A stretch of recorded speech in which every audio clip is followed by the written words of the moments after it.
juin 2050. Il fait 31 degrés à Marseille, 28 à Paris, 25 à Troyes dans le Grand Est, où vivent et travaillent Anita, Zina et Mathias. En ce début de décennie 2050, la France est en train d'atteindre la neutralité carbone et fait partie depuis le courant des années 2030 des pays pionniers de la transition écologique et sociale. Les inégalités sociales ont drastiquement diminué, l'égalité salariale femmes-hommes est désormais une réalité, et de nouvelles législations ont réduit la durée de travail hebdomadaire, valorisé le travail non marchand et garanti aux salariés le droit d'alerte et le droit d'alternative. Tout va-t-il pour le mieux dans le meilleur des mondes? Voici 3 histoires de vie et de travail, d'ici et d'ailleurs.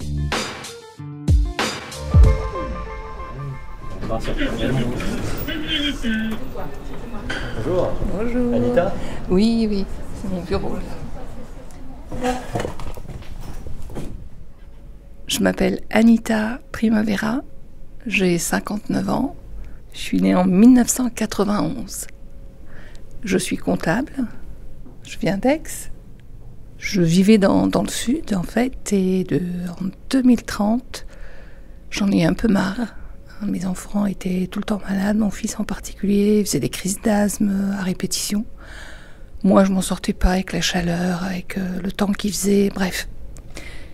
Il y avait une offre d'emploi sur la ville de Troyes, dans le nord-est de la France, dans l'Aube. Et j'ai sauté dessus parce que ça correspondait à ce que je sais faire.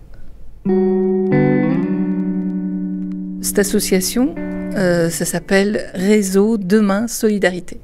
Elle accueille des migrants intérieurs et des migrants de l'étranger, des migrants climatiques notamment, et elle organise leur hébergement, leur insertion, elle les aide à faire des démarches administratives, à trouver du travail. Ouais. C'est une grosse association qui a plusieurs ramifications. Il y a, par exemple, on est très connu pour nos ateliers de réparation, mais il n'y a pas que ça. L'association fait aussi de la distribution de repas et fait travailler les locaux et les étrangers. Le parcours de ces migrants climatiques me rappelle un petit peu le mien, hein. Même si moi j'étais en France, mais quand même il a bien fallu que je m'adapte à cette nouvelle ville, à ce nouveau climat, à chercher du travail, voilà. Et alors il y a une partie des personnes qui font fonctionner les ateliers, qui sont des salariés, voilà, classiques, mais il y a aussi des bénévoles.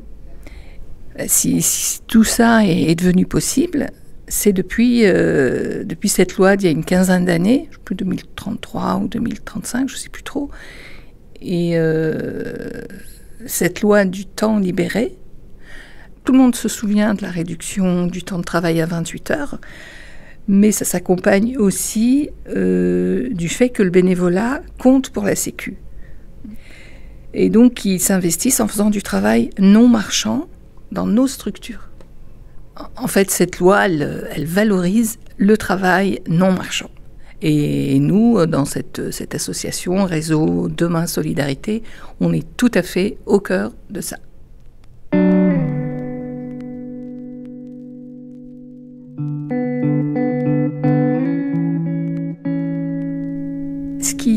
Ce qui s'est passé, la cassure, en fait, c'est en fin d'année 2048, ouais. Je n'ai pas compris pourquoi, tout d'un coup, on me dit il n'y a pas de budget pour acheter les cadeaux de fin d'année pour les enfants. Alors, moi, j'ai rien compris parce que, en tant que comptable, moi, je vois passer les sous. Par contre, je ne comprends pas que l'argent produit dans ces structures où travaillent les migrants n'est pas réinjecté dans l'association. Et en creusant, je me rends compte que ça se confirme, il y a bien de l'argent qui sort de ces structures, qui vient bien du travail des migrants, mais qui est accaparé par des personnes à la tête de l'association. Voilà, 3 personnes, plus précisément. Donc évidemment, c'est une bombe, quoi. Et je me dis, mais j'ai mis le doigt dans quoi? Est-ce que je me trompe? Est-ce qu'il y a vraiment des malversations? Je ne sais pas trop quoi faire, en réalité.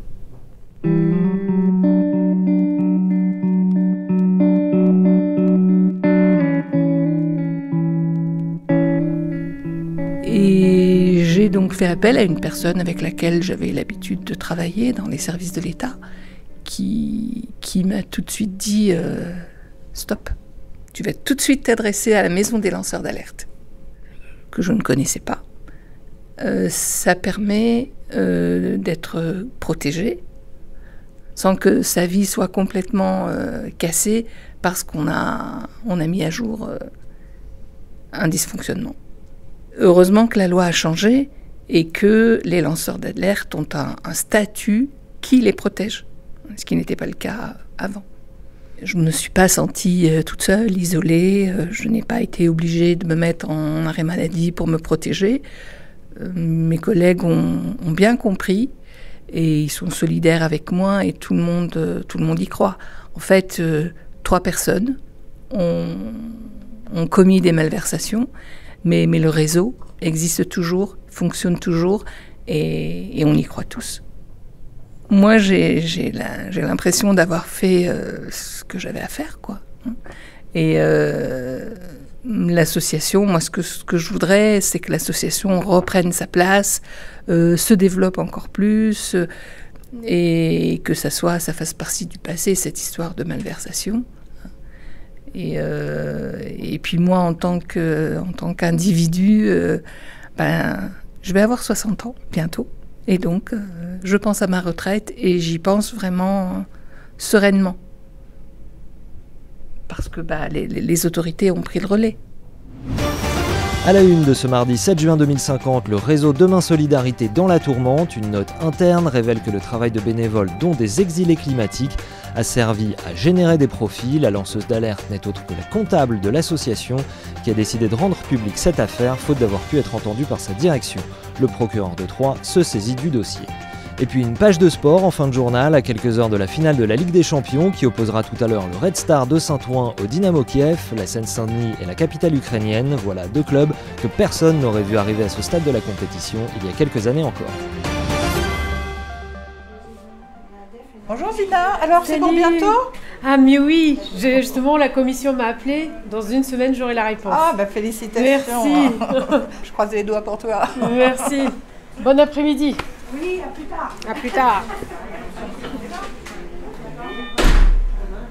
Je suis le docteur Zina Bensala, j'ai 32 ans, je suis cardiologue et je viens de Tunisie. J'ai débarqué en France il y a 2 ans et je suis originaire d'une petite ville en Tunisie, dans le sud tunisien, qui s'appelle Tozeur, qui est une ville qui est connue pour être la porte d'entrée du Sahara, puisque juste derrière commence le désert tunisien. J'ai quitté ma région natale, qui est Tozeur, après mon baccalauréat pour aller faire mes études à la faculté de médecine de Tunis au milieu des années 2030.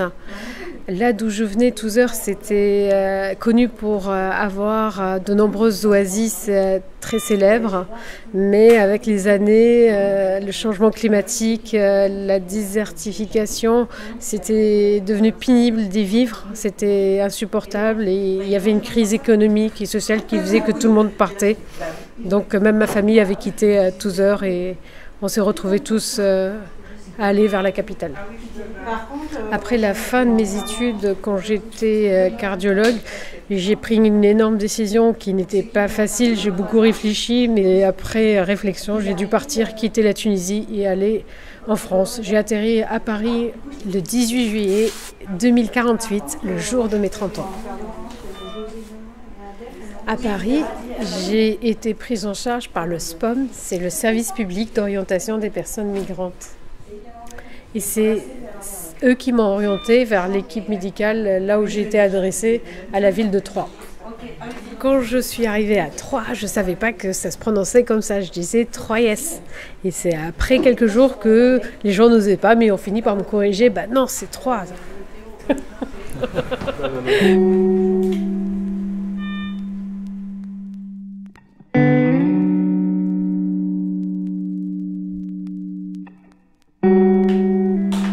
Le problème quand je suis arrivée en France, c'est que mon diplôme n'était pas européen.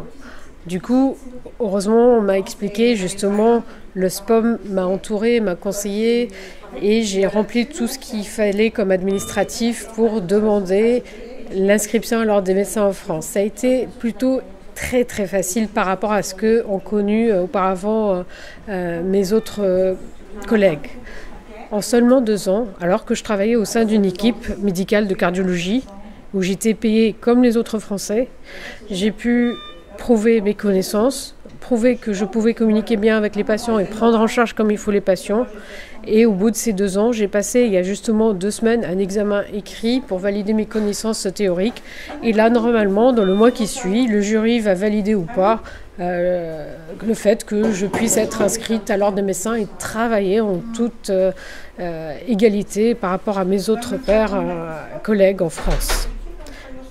Je me rends compte que c'est énormément de changements quand on pense à ce qui a été écrit dans les années 2000 ou les années 1980, où il y avait des fois des gens qui travaillaient pendant 10 ans, 15 ans à être vraiment sous-payés le SMIC pour pouvoir valider leurs connaissances. Je me dis là, c'est beaucoup plus égalitaire. Surtout, c'est comme ça qu'on lutte contre les déserts médicaux. Avec la réduction du temps de travail, j'ai pu avoir du temps pour faire un peu ce que j'avais envie de faire depuis longtemps. Et c'est grâce à une association qui s'appelle Réseau Demain Solidarité que j'ai pu avoir l'opportunité d'aller prendre en charge, soigner et entourer des personnes âgées qui vivaient seules et les accompagner au moins 2 jours par semaine dans leur quotidien. Quand j'ai appris qu'il y avait 2-3 personnes de l'association qui gagner de l'argent au travers du travail bénévole que je faisais pour m'occuper des personnes âgées, ça m'a absolument choquée et un peu dégoûtée initialement. Je me suis dit, mais est-ce que ça vaut le coup de continuer ? Mais il faut quand même continuer, j'ai quand même continué parce que je me dis, ces 2-3 personnes, ils vont être jugées justement grâce à la lanceuse d'alerte et que nos autres, il faut qu'on continue parce que c'est un travail auquel je crois absolument, l'entraide sociale, que ceux qui peuvent aident les autres et que c'est comme ça que la société s'en sortira. Pour ma part, je vais bientôt être titularisée d'ici peu. Et je voudrais rester à Troyes, là où j'ai vécu ces 2 dernières années, car je me suis vraiment intégrée dans l'équipe médicale, dans aussi la population générale. J'ai commencé à trouver mes repères, et puis c'est là où je me sens utile.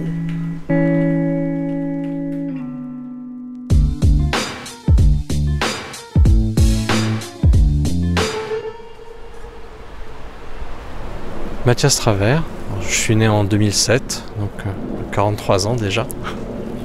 Et donc je viens de Troyes, dans l'Aube, et j'ai toujours vécu ici.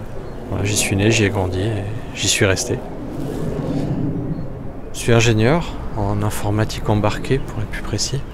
Donc je rassemble à la fois du hardware, du matériel et puis donc du software, du micro-logiciel pour les faire fonctionner. Et c'est juste l'évolution d'une passion qui m'a pris tout petit. Comme on aurait pu jouer au Lego, moi je jouais avec des composants et je reconstituais, je ne sais pas si vous vous souvenez des Raspberry, là on est dans les années 2020, donc j'étais pas très grand, mais voilà, comme des Lego, je faisais des ordis. J'appartiens à la génération qu'on appelle les millennials, ce qui fait que moi quand je suis né, on était vraiment pleinement installé dans l'univers du tout électronique. C'était vraiment la course à l'échalote, il fallait mettre des écrans là où il n'y en avait pas besoin, et aujourd'hui la raréfaction des ressources, les composants sont plus difficiles à trouver, donc on a arrêté un peu avec tout ça. Oui.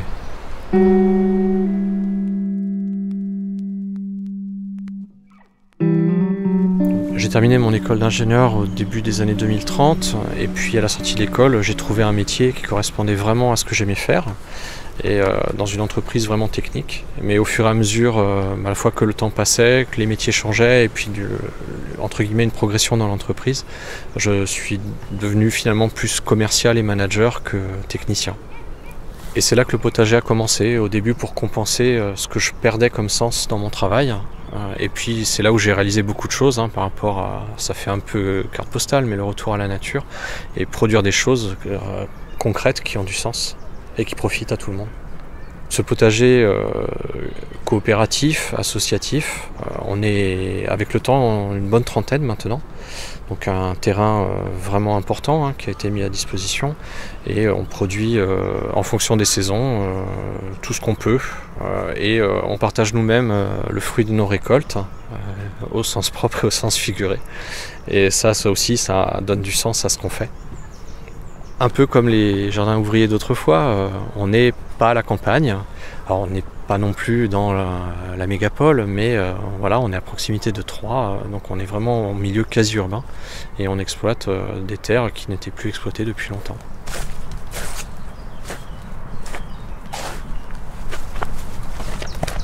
Ça par exemple, ce sont des tomates. Alors c'est un croisement entre plusieurs variétés relativement anciennes et qui étaient plutôt adaptées au climat et au sol du coin. Alors on a fait des essais assez souvent infructueux, mais on a fini par trouver quelque chose qui fonctionne plutôt pas mal. Et donc c'est sympa d'avoir des tomates, pas en toute saison, mais en tout cas printemps-été sur Troyes. Voilà.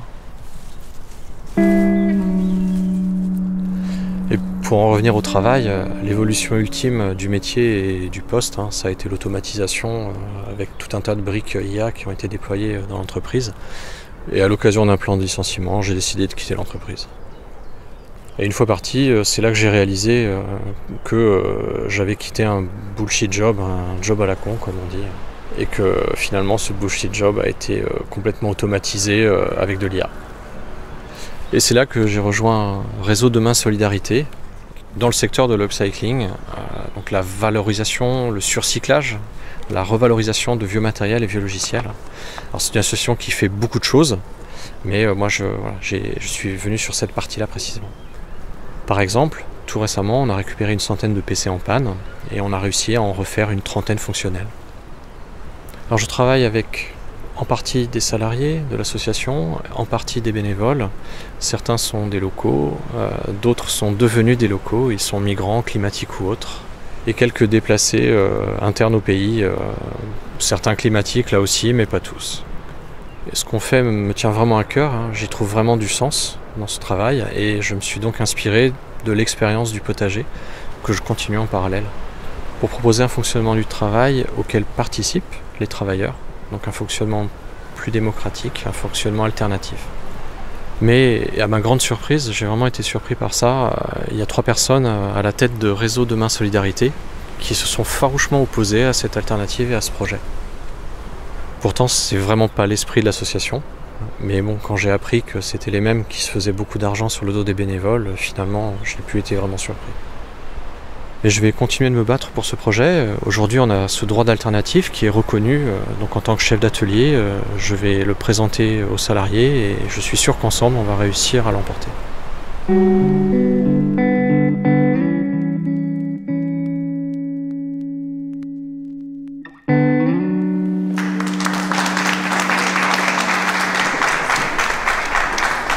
Bonjour à toutes et à tous. Je suis vraiment ravi de vous voir aussi nombreuses et nombreux aujourd'hui à être venus à cette assemblée générale de l'atelier upcycling de l'antenne Aube de Réseau Demain Solidarité. Alors, comme vous le savez certainement, il se passe aujourd'hui un certain nombre de choses dans le réseau, mais on veut continuer ce qu'on fait.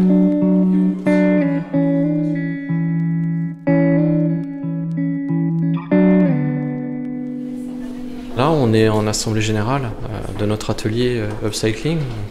C'est une assemblée que j'ai convoquée pour l'ensemble de toutes celles et tous ceux qui travaillent ici, qu'ils soient salariés ou bénévoles de l'association. Et tout le monde a répondu présent. Le sujet est important, le sujet est grave et on a besoin de décider en commun.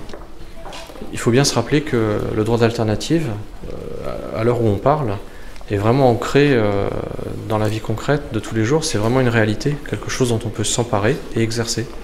Et le fait d'avoir 3 margoulins à la tête de l'association, ça ne doit pas nous empêcher de nous emparer de ce droit, de l'exercer, de l'utiliser et de proposer une alternative et de remplacer une gouvernance inappropriée par une gouvernance qui est dans le sens et la vocation de l'association et éviter la marchandisation de notre travail.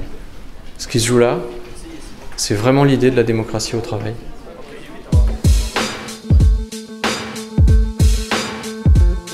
2050 au boulot, un documentaire fictif de Clément Olivier, produit par l'UGIC CGT, écrit avec Ranja Kanouni, Agathe Leberder et Caroline Blanchot, coordination Ranja Kanouni, réalisation Clément Olivier, Stéphane Dujardin. Merci à Amina Rabia, Zor Rezine et Mathieu Trubert qui nous ont confié leur voix et leur sourire.